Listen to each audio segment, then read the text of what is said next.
Во месец февруари собранието само 2 дена имаше пленарни седници. Едната беше со пратенички прашања, другата со закони и одлуки. Ако се земе предвид дека еден работен ден со пленарка чини околу 30.000 евра, шегаджиите веднаш пресметаа дека преку неработните денови овој месец пратениците заштедеа 540.000 евра.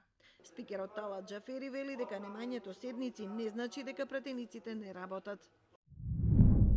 Ние успеавме да воспоставиме ритам на закажување седници. Не правиме непотребни трошоци со секојдневни заседанија, но пратениците работат и кога не се на седница, дури и кога не се во собраниската зграда.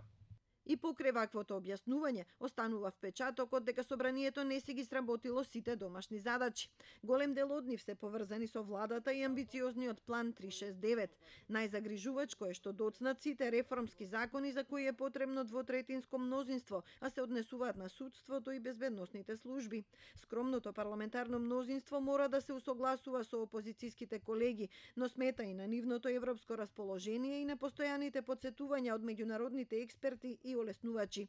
Во знак на добра волја, владеачките партии прават консултации со опозицијските и за законите кои можат и сами да ги донесат со 61 пратеник. Целиот тој пакет ги опфаќа законот за судови, за судски совет, за обвинителство, за формирање оперативно-техничка агенција, за полиција, за следење на комуникациите, за класифицирани информации и други, а истакнуваат дека законот за заштита на сведоци е целосно усогласен. Поради проблеми со кворумот, на Комисијата за избори и именување не поминаа предлозите Насер Ајдари да биде избран за уставен судија, а Ангел Солев и Ангеле Илиевски за членови на Советот на обвинители. На листата на чекање е ставен и предлогот на Антонио Милошовски за избор на 8 члена на ДИК. Потребата од двотретинско мнозинство не е единствената причина што оваа тема не дојде на дневен ред. Всушност, во рамки на политичкиот диалог, партиите разговараат за менување на изборниот законник, што значи за редефинирање на составот и позицијата на ДИК, а веројатно и за менување на изборниот модел, пошто е можно наместо 6 да имаме само една изборна единица. На власта и опозицијата засега најдобро им одат разговорите околу новиот деловник, иако е далеку од донесување.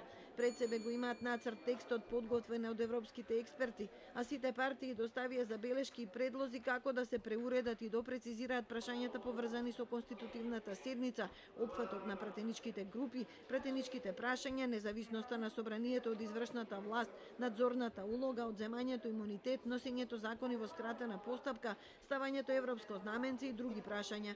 За овие теми, како и за кодексот, ќе се разговара и во Охрид во рамки на иницијативата Жан Моне. ВМРО ДПМН ќе учествува, бидејќи и како што велат, не се против диалог, но потсетуваат дека нема потреба да се патува надвор од земјата за да се разговара за подобрување на работата на државните институции. Последна, за некои веројатно прва за останата обврска е законот за јазиците, натоварен со повеќе од 35.000 амандмани. Спикерот Џафери вели дека отварањето амандманска расправа не е решение, бидејќи ќе го блокира собранието. Повикува да се најде политичко решение пред тој да донесе политичка одлука и верува дека тоа ќе се случи наредниве денови. Од опозицијската партија тврдат дека за тоа не се разговара во работните групи и дека нема промена во нивните ставови. Законот е неуставен, неприменлив и може да има далекосежни последици. Откако барањата за повлекување на законот и за поширока дебата не наидоа на соодветен прием, пратеничката група поднесе амандмани за да се коригира спорната содржина. Очекуваме собранието да ги почитува деловникот и законот и да ги разгледа предложените амандмани. Затварањето на ова прашање ќе отвори пат за донесување на законите со кои ќе се намалат надоместоците за патните трошоци на пратениците. Двете точки се на иста седница и Џафери е решен да ги води по овој редослед. Добронамерниците апелираат што поскоро парламентот да проработи во полн состав. Велат и дека ВМРО ДПМН е само што не се вратило на седниците. Иако од партијата потенцираат дека формално немаат одлука за бојкот, но суштински се уште не се исполнети и неопходните демократски услови.